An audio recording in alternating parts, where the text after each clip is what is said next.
All right, for this video, we're going to do the leggings pattern. Remember, on the fold, you're not going to cut this part because you want to make sure that it goes together.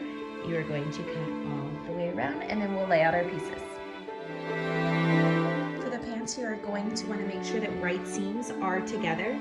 For mine, it doesn't really matter, but if there's one side that's a little more dull, you can put that on the outside so the more color saturated parts are on the inside, because you're going to want to make those show. So all I'm going to do is line them up like this, and then I am going to create two different seams. I'm going to create a seam from here to here and from here to here. Now that you have your two seams, you are going to take it and make it look like pants. So you're going to line the crotch part of the pants up and the bottoms, and then you are going to sew from here all the way up, pivot like we did for the doll's neck, and then all the way down.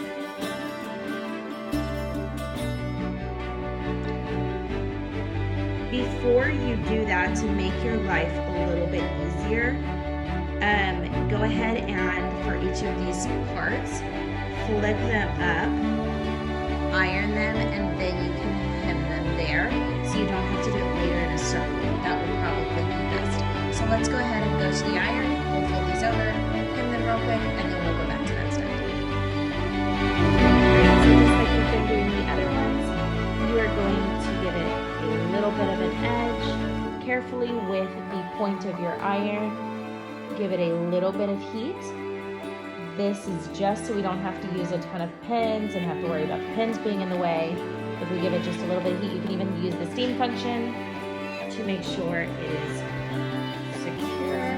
And then you do the other side and just give those a good straight stitch on the machine.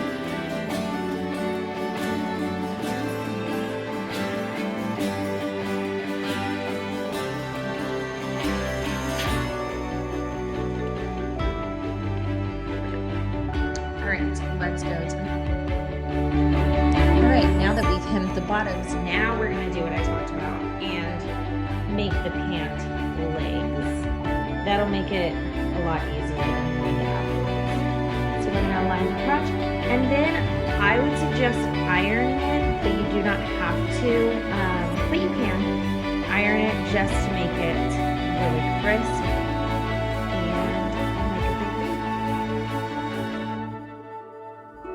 The last step is to create the band where you are going to run the elastic through. So all you're going to do is flip over this top part, and you're wanting to create like a 1/2 inch band, I would say, all the way around.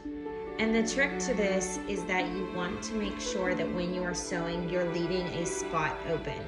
So we're sewing all the way around, but leaving like this spot right here open. So you're gonna sew from here all the way around to here. So again, you're wanting to use, you should use the iron to make sure those lines are crisp. And really all you have to do is fold it over and then iron it. All right, so we got it folded over. And all I'm going to do is line up the middle parts there. Make sure everything's nice and crisp. And then I'm going to lay my iron on top, hit it with some steam, and wiggle my iron a little bit. Now I am ready to sew from here all the way around to here, leaving an opening so I can get in the elastic. Okay, so with the little opening, we are going to run the elastic, and it's going to be tighter than our actual waistline. And this is going to help keep our pants on.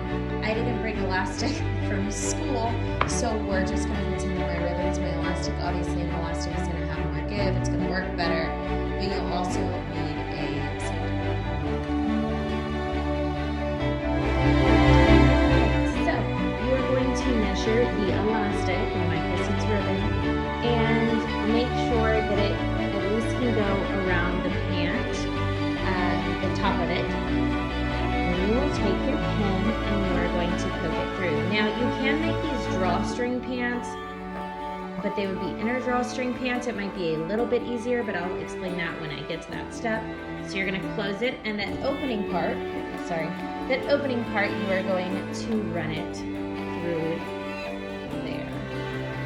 So I'm just using that pen as a guide to help me. Now, if you were to make these drawstring pants, you would want a little bit of a bigger or more ribbon because it's going to slip out a lot if.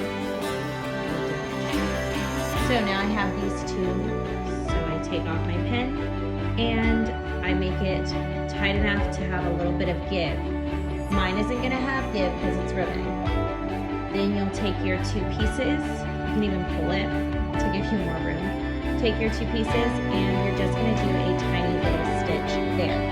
Now if you were wanting to keep the two ribbon pieces together, if you're wanting to do drawstring pants, you can essentially be done. You can put them on your doll, tie them up, and you're done. Well, obviously turn them inside out, tie them up, and then you're done. But I'm going to show you, if you are using elastic and not drawstring, how you do that. So attach the two, pull so you have more give, and sew a stitch right here. Now that I have my little stitch in what would be my elastic, I am going to pull, and you should see bunching of your fabric because your elastic should be smaller than the diameter of your waistline of your pants. So then you're just going to take this part, making sure not to catch the elastic. You're going to sew from there to there. Once you've sewn that, you can cut off any loose ends and you should be able to turn your pants or your leggings inside out. Of course, it's not going to be easy.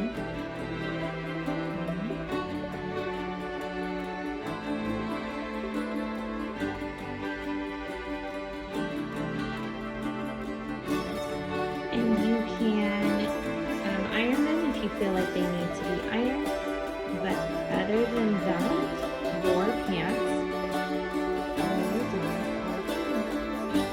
So now if you haven't seen the video on how to make this shirt, go ahead and look at that. But if you've made your shirt and your pants, congratulations, you are all done. Go see how it fits your doll, and good job.